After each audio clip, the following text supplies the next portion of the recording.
Hello বন্ধুরা, আগে তোমাদের দেখিয়েছি তাল ছানা কি করে হয়, তালের মাড়িটা কি করে বার করে। আজকে তোমাদের দেখাবো তালের পুরুলি করতে কি কি লাগে। এখানে তাল, আটা, সুজি, চালের গুঁড়ো সব নিয়ে বসে গেছে মা। এটা মিক্স করছে, তালটাকে ওটার সঙ্গে পুরো মিক্স করে নিচ্ছে, যাতে মাড়িটা ভালোভাবে মিক্স হয়ে যাক। এবং পুরুলি বানাতে একটা যেটা বাটার টাইপের লাগে সেটাও রেডি করছে।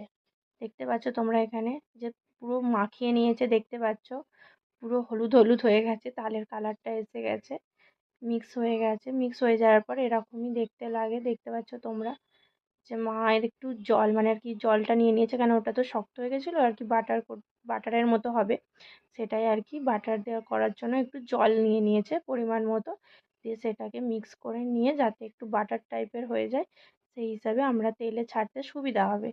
ছোট ছোট বলের মতো করে